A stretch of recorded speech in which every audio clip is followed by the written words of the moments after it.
नगर news 24 प्रतिबिंब जनमानसांचे। तर पाहुयात नगर शहरातील आत्ताची लेटेस्ट अपडेट। सध्या संपूर्ण महाराष्ट्रामध्ये लोकसभा निवडणुकीचं बिगुल वाजलं आहे। अहमदनगर जिल्ह्यामध्ये देखील लोकसभा निवडणुकीची धामधूम ही सुरू झालेली आहे। काही उत्साही कार्यकर्ते पदाधिकारी सोशल मीडियावर म्हणजे व्हॉट्सअपवर, सोशल मीडिया, इंस्टाग्राम अकाउंटवर काही पोस्ट टाकतात। या पोस्टमुळे तणावपूर्ण परिस्थिती निर्माण होती। या संपूर्ण प्रकरणावर आता अहमदनगर सायबर पोलीस आता दक्ष नजर ठेवणार आहे। काही पोस्ट जी टाकली जाणार आहे त्यामुळे वाद निर्माण होऊ नये यासाठी अहमदनगर सायबर पोलीस ठाण्याचे निरीक्षक दिनेश आहेर हे आपल्यासोबत जोडले गेले आहे। या निवडणुकीच्या कालावधीमध्ये जर सोशल मीडियावर काही पदाधिकारी असतील, काही उत्साही कार्यकर्ते पोस्ट करतात, यामुळे तणाव निर्माण होतो। नेमकं यांच्यावर काय कारवाई केली जाणार आहे आपण त्यांच्याशी बातचीत करणार आहोत। सर, नगर न्यूज 24 मध्ये आपले स्वागत। सध्या लोकसभा निवडणुकीचं वारं वाहत आहे नगर जिल्ह्यामध्ये, नगर शहरामध्ये विविध पोस्ट टाकल्या जात आहेत राजकीय अनुसरून। यामुळे वादग्रस्त अशी तणावपूर्ण परिस्थिती देखील निर्माण होत आहे। काय नेमकं सायबरच्या माध्यमातून कारवाई केली जाणार?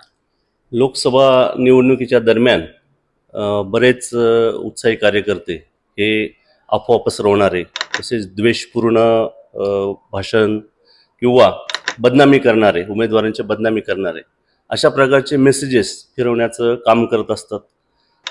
त्यांच्यावरती सायबर सेलच्या सोशल मीडियाद्वारे लक्ष ठेवलं जाणार आहे।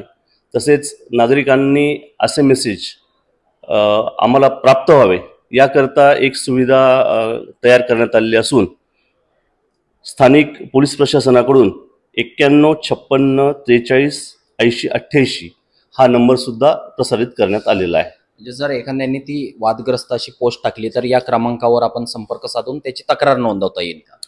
त्या पद्धतीने त्यांनी आमच्याकडे तक्रार नोंदवल्यानंतर आणि आक्षेपार्ह मजकूर जो आहे तो व्हॉट्सअपद्वारे पाठवल्यानंतर त्याची दखल घेऊन संबंधित पोलीस स्टेशनला ती माहिती कळवण्यात येईल आणि कारवाई करण्यात येईल। सर, याचबरोबर अहमदनगर स्थानिक गुन्हे शाखेचा पदभार, निरीक्षक पदाचा पदभार देखील तुमच्याकडे आहे। निवडणुकीच्या पार्श्वभूमीवर म्हणजे जे काही नियम मोडतात, आरोपी वगैरे असतात, अशांवर प्रतिबंधक कारवाई म्हणून किती जणांवर कारवाई केली आहे आपण? निवडणुका सुरळीत व्हाव्या याकरता साधारण मागील 6 महिन्यापासूनच पोलीस दल हे दक्ष झालेलं आहे। जानेवारी, फेब्रुवारी आता मार्चपर्यंत साधारण 6 MPDAच्या कारवाई करण्यात आलेल्या आहेत। त्यांना स्थानबद्ध पण करण्यात आलेलं आहे। तसंच 35 ते 36 कलम 56 महाराष्ट्र पोलीस कायद्यान्वये तडीपार करण्यात आलेले आहेत। 35 ते 36 म्हणून तडीपार करण्यात आलेलं आहे आणि जास्तीत जास्त इसमांना तडीपार करण्याचा आमचा मानस आहे। त्याबरोबरच कलम 107, 110, 109, 144, 55, 56 आणि 93 अगर MPDA अशा साधारण 17,000 कारवाया ह्या प्रस्तावित आहेत।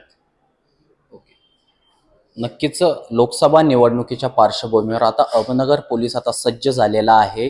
सोशल मीडियावर जो मी काही नेत्यांबाबत, राजकीय पदाधिकाऱ्यांबाबत काही वादग्रस्त जर वक्तव्य करत असताना, जर पोस्ट टाकत असताना तर तुम्हाला कारवाईला सामोरे जावे लागणार आहे। नगर न्यूज 24 साठी निलेश आगरकर, अहमदनगर। नगर न्यूज 24 ला सबस्क्राइब करा।